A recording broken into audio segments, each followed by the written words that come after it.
how to score 90 plus marks in IS Prelims Examination 2025.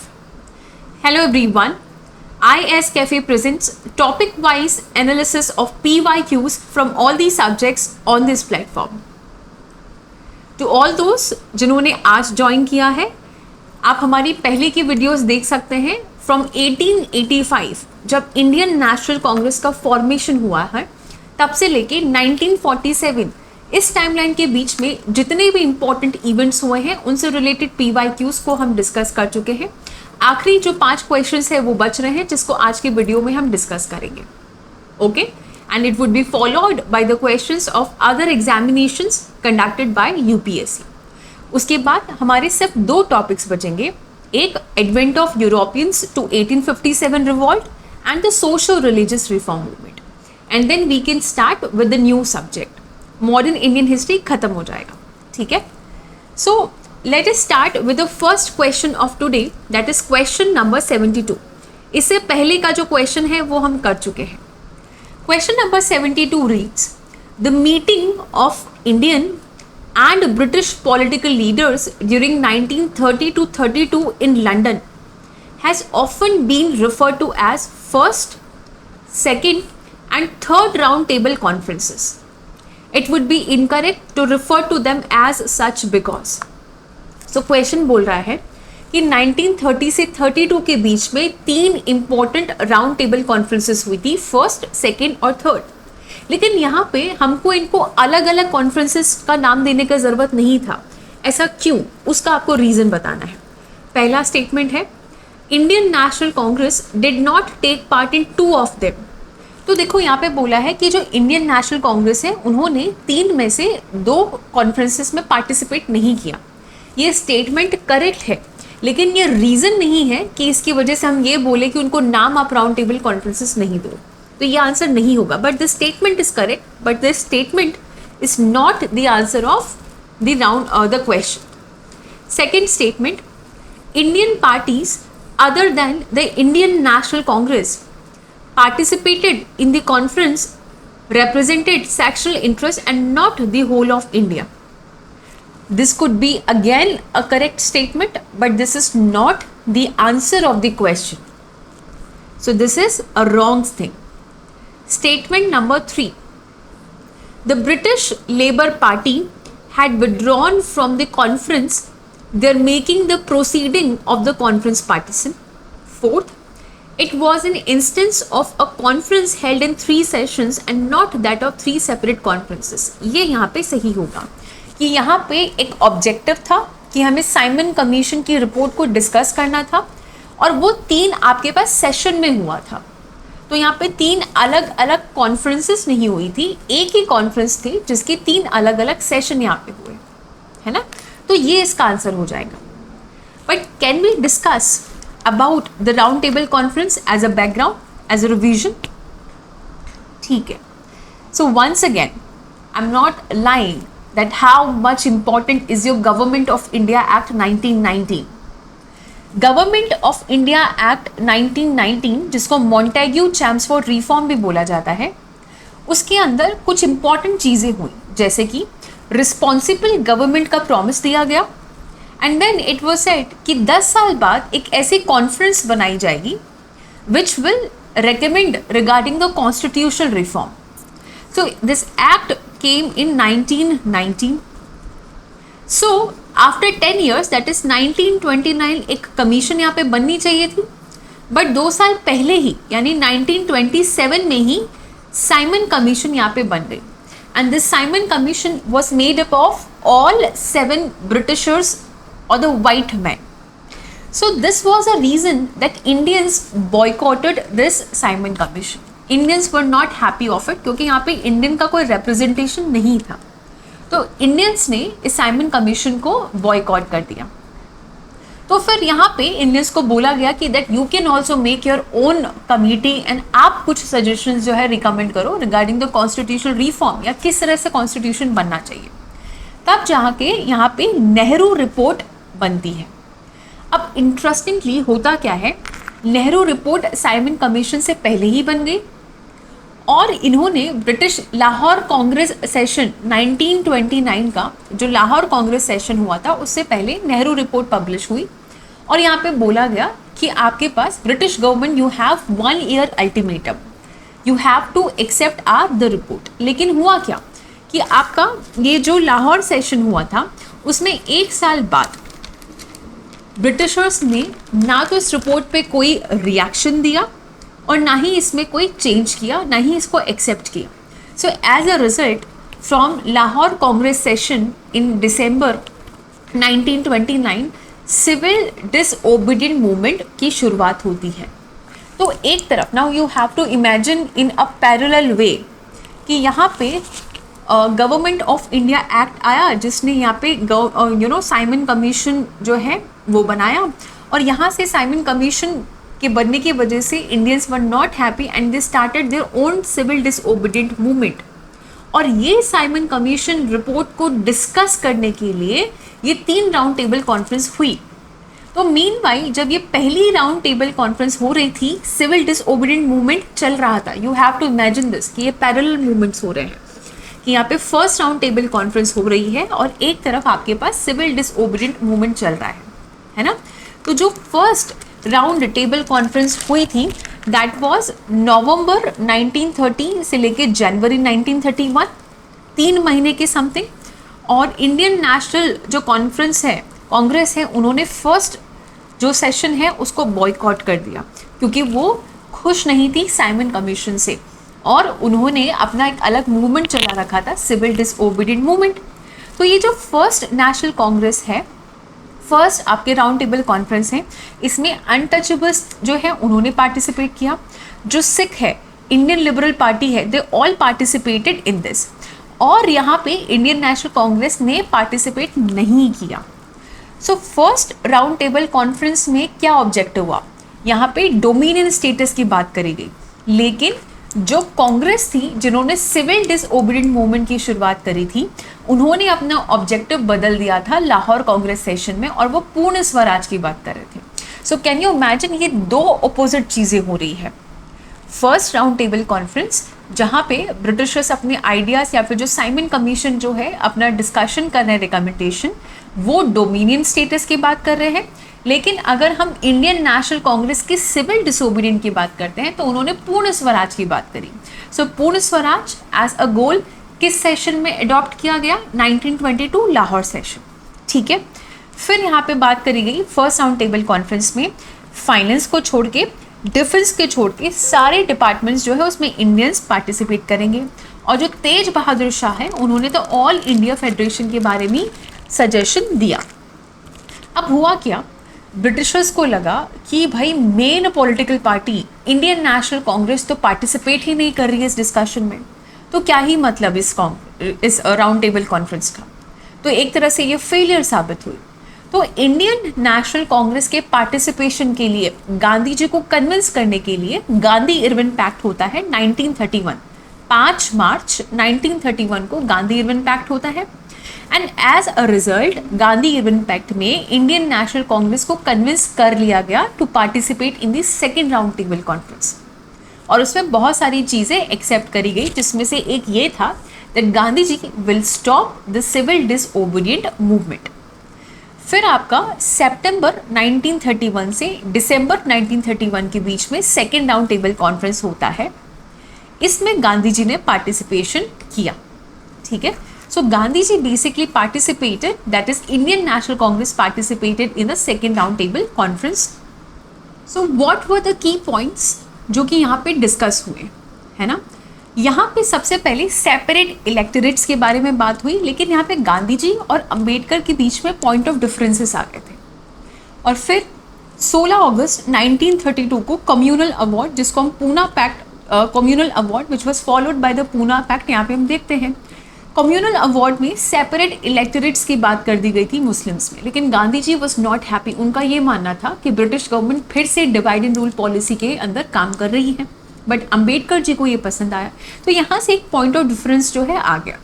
Second round table conference के and में 2 major चीज़ें announce हुई। एक 2 new Muslim majority provinces, एक सिंध और एक नॉर्दर्न वेस्टर्न फ्रंटियर प्रोविंस जो है यहाँ पे बनाए जाएंगे। और इंडियन लीडर्स को ये बोला गया कि ये आपके पास जो माइनॉरिटी रिप्रेजेंटेशन है गवर्नमेंट में, इसको लेके जो डेडलॉक हो रहा है उसको आप सॉल्व करिए, ठीक है। तो एक तरह से सेकेंड राउंड टेबल कॉन्फ्रेंस को भी यहाँ पे फेलियर के तौर पे देखा गया। फिर अगर हम बात करते हैं थर्ड राउंड टेबल कॉन्फ्रेंस को, तो इसमें भी कांग्रेस ने पार्टिसिपेट नहीं किया। They went again after the second round table conference to continue the second phase of the second civil disobedient movement, ठीक है। So this was a brief overview of 3 round table conferences. Now, moving towards the next question. Which one of the following is not correct about the cabinet mission plan? See, every question is being repeated if you notice a bit. एक पहले question आया था जिसमें अलग अलग events के नाम थे, जैसे कि कैबिनेट मिशन प्लान है, आपके पास नॉन कॉपरेशन है, सिविल डिसोबीडिएंट है, वेबल प्लान है, माउंटबेटन प्लान है, इस तरह से ऑप्शंस दिए गए थे। और ये पूछा कि कौन सा प्लान या इवेंट था जिसमें आखिरी बार ये कोशिश करी गई थी कि इंडिया एक यूनाइटेड कंट्री बन के रहे, उसका पार्टीशन ना हो। या फिर एक क्वेश्चन ये भी आया था कि पार्टीशन कौन से प्लान या इवेंट पे एक्सेप्ट कर लिया गया, जो कि माउंटबेटन में था। तो उसी 2 क्वेश्चन से आप इस क्वेश्चन का आंसर भी इजीली निकाल सकते हो। कैसे? यहाँ पे पूछा है कि कैबिनेट मिशन प्लान को लेके इनमें से कौन सा स्टेटमेंट जो है वो गलत है।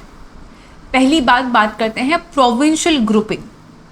मान लेते हैं हमें नहीं मालूम कि कैबिनेट मिशन प्लान में प्रोविंशियल ग्रुपिंग की बात करी थी या नहीं करी थी, तो हम अभी नहीं मालूम। Second statement, interim cabinet of Indians, acceptance of Pakistan and constitution framing right. तो अगर हमें कैबिनेट मिशन प्लान के बारे में डिटेल में नहीं पता, तो भी हमें इतना तो मालूम है कि जो पार्टीशन का आइडिया है वो माउंटबेटन प्लान में एक्सेप्ट किया गया था। So the Pakistan was not accepted in the cabinet mission plan. Cabinet mission plan एक ऐसा प्लान था जिसमें लास्ट बार पूरी ये कोशिश करी गई थी कि इंडिया को एक यूनाइटेड कंट्री की फॉर्म में हम यहाँ पे प्रस्तुत करते हैं। Let us discuss a bit about the cabinet mission plan over here. हुआ क्या, जुलाई 1945 में ब्रिटेन के अंदर गवर्नमेंट जो है वो चेंज हो गई थी। विंस्टन चर्चिल के जगह पर जो नए प्राइम मिनिस्टर बने वो थे क्लेमेंट एटली। क्लेमेंट एटली जल्दी से जल्दी जो ट्रांसफ़र ऑफ पावर का काम है वो करना चाहते थे। उन्होंने कैबिनेट से 3 लोगों को यहाँ पे भेजा, जिसमें से एक स्टैफर्ड क्रिप्स थे, sir Pethick Lawrence and A.V. Alexander. तो ये 3 लोग कैबिनेट से यहाँ पे आए थे एक आइडिया लेके, प्रपोजल लेके। So this is the reason we call it a cabinet plan.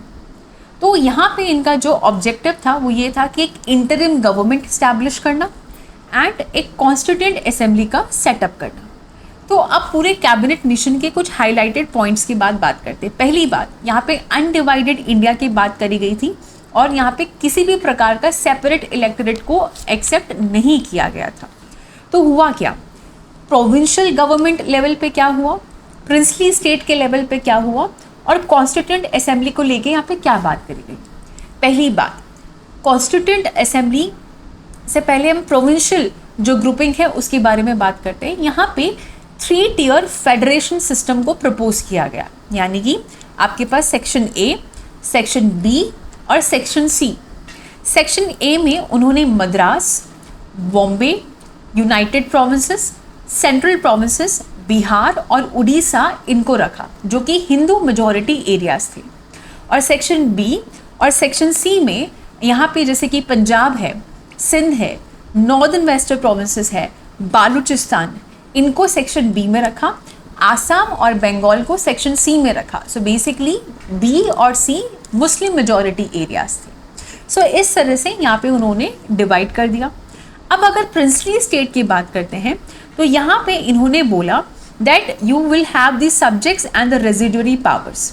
और अगर कॉन्स्टिट्यूएंट असेंबली जो है ये आगे जाके कॉन्स्टिट्यूशन बनाएगी और इंटरिम गवर्नमेंट भी यहाँ बनाएगी। तो यहाँ इंडिया का क्या रिस्पॉन्स था? जिन्ना शुरू में तो खुश हो गया, उसने बोला कि ये जो यहाँ पे अलग अलग सेक्शन बनाए गए हैं ना, जिसमें सेक्शन बी और सेक्शन सी जो है हिंदू मुस्लिम मेजॉरिटी एरियाज़ वाले, तो उसको लेके वो खुश हो गया कि आगे जाके कैसे ना कैसे करके इसका जो सेपरेट पाकिस्तान है वो हम बना ही देंगे। तो 10 जून 1946 को मुस्लिम लीग ने कैबिनेट मिशन को एक्सेप्ट कर लिया, लेकिन कांग्रेस ने बोला कि भाई ये जो ग्रुपिंग हुई है ना सेक्शन ए, बी और सी, ये कंपल्सरी है, आप इसको बाद में इधर उधर नहीं कर सकते हो। तो फिर यहाँ पे मुस्लिम लीग डिसअपॉइंटेड हो गई और इन्होंने फिर से इसको रिजेक्ट कर दिया। लेकिन कांग्रेस ने इस प्लान को एक्सेप्ट किया और ये कहा कि चाहे जैसा भी हो, लेकिन अभी तक का तो सबसे बेस्ट प्लान यही है। फिर यहाँ पे इसी से रिलेटेड एक डायरेक्ट एक्शन डे भी देखा जाता है 1946 में, जब जिन्ना यानी कि जो मुस्लिम लीग के जो लीडर थे वो बिल्कुल खुश नहीं थे, उन्होंने काफ़ी दंगे फसाद यहाँ पे स्टार्ट कर दिए। ठीक है, so this was a brief overview of cabinet mission plan. Moving towards the next question, that is question number 74. Given below are the two statements, one labeled as assertion and the other labeled as the reason. Assertion बोलता है the British sovereignty continued to exist in the free India. Reason बोलता है the British sovereign appointed the last Governor General of free India. तो यहाँ से आपको पहले तो टॉपिक का आइडिया लग जाना चाहिए कि ये क्वेश्चन आया है माउंटबेटन प्लान से। अब माउंटबेटन प्लान पे दो इंटरेस्टिंग क्वेश्चन बने अभी तक। माउंटबेटन प्लान में पहला ये क्वेश्चन था कि उनको ब्रिटेन की जो गवर्नमेंट है उन्होंने भेजा तो इसी ऑब्जेक्टिव से था कि आपको इंडिया को यूनाइटेड रखना है, you do not have to talk about partition. लेकिन अल्टीमेटली कोई सॉल्यूशन ना मिलने पर पार्टीशन माउंटबेटन प्लान में हुआ। ठीक है, so we can say that the Mountbatten was the last governor general of India. और 3 जून 1947 को उन्होंने अपना प्लान दिया जिसमें पाकिस्तान और इंडिया का जो पार्टीशन है वो प्रस्तुत किया 15 अगस्त 1947 को। एंड सर सिरिल रेडक्लिफ के अंदर ये पूरा काम हुआ। तो ये जो फर्स्ट बी आर रीजनिंग है ये स्टेटमेंट करेक्ट है, लेकिन ये स्टेटमेंट ए जो गलत है कि जो ब्रिटिश सोवरेनिटी है वो कंटिन्यू नहीं रहेगी, उन्होंने ट्रांसफर कर दिया अपना पावर और वो काम वहीं खत्म हो गया। ठीक है, so this was question 74। Question number 75, the radical wing of the Congress party with the Jawaharlal Nehru as one of its main leaders found the Independence for India League in opposition to. देखो, इंडिपेंडेंस फॉर इंडिया लीग किसने बनाई थी ये भी मालूम होना चाहिए और क्यों बनाई थी ये भी मालूम होना चाहिए। सो हुआ क्या था, हमने ये डिस्कस किया about the Nehru report. So Nehru report के अपोजिशन के लिए कांग्रेस पार्टी के जो रेडिकल विंग थे, जिनके लीडर्स थे जैसे कि Jawaharlal Nehru, they made their own Independence for India League to oppose the Nehru report, है ना। ये जो नेहरू रिपोर्ट है चाहे कितना भी एक सिग्निफिकेंट डॉक्यूमेंट रहा हो कॉन्स्टिट्यूशनल रिफॉर्म को एडवोकेट करने के लिए, लेकिन इस नेहरू रिपोर्ट को जो रेडिकल एलिमेंट्स थे कांग्रेस के अंदर उन्होंने बहुत ही ज़्यादा क्रिटिसाइज़ किया, क्योंकि यहाँ पे कंप्लीट इंडिपेंडेंस की बात नहीं करी गई थी। They were ready to settle for the dominion status, लेकिन लाहौर के कांग्रेस सेशन 1929 में सिविल डिसोबीडियंस मूवमेंट चालू कर दिया गया और वहाँ पे पूर्ण स्वराज को जो ऑब्जेक्टिव है वो बना दिया गया। ठीक है, तो ये हो जाएगा Nehru report. Question number 76, question number 76, which of the following were the main objective of the खिलाफत मूवमेंट। ये रिपीटेड क्वेश्चन है। खिलाफत मूवमेंट जो है उसका जो मेन ऑब्जेक्टिव है वो क्या रहा ये आपको यहाँ पे बताना है। To rouse the anti-British feeling among the Muslims of India? Yes. To reform the Muslim society? नहीं. To demand the separate electorate and preserve the Khilafat? No. To save the Ottoman Empire and preserve the Khilafat? Yes. तो answer हो जाएगा 1 and 4। तो यहाँ पे आपका UPSC के PYQs जितने भी हैं वो ख़त्म हो चुके हैं। If we talk about the timeline of 19 से 1947 हमने 4.1 यूनिट जिसमें PYQs थे रिलेटेड टू 1919 टू 1947, इस इवेंट्स के बीच में जो भी हुआ था इसके PYQ हम डिस्कस कर चुके हैं ऑफ द IAS एग्जामिनेशन। अब UPSC और भी बहुत सारे एग्जाम्स को कंडक्ट करवाता है, ठीक है, यानी UPSC is a commission obviously, so except IAS it conducts various other examinations. तो उनके भी यहाँ पे प्रीवियस ईयर्स के क्वेश्चंस हम देखेंगे। और क्यों देखेंगे, जब हम ये देखेंगे ना, जब वीडियो करेंगे तो ही आपको समझ आ जाएगा, because there are many questions which are being repeated from the other exams PYQs as well, so it becomes very important for us to discuss these PYQs as well. तो अगला वीडियो अदर एग्जाम से related जो PYQs है उनको हम यहाँ पे करेंगे, ठीक है। So thank you so much and happy Dhanteras.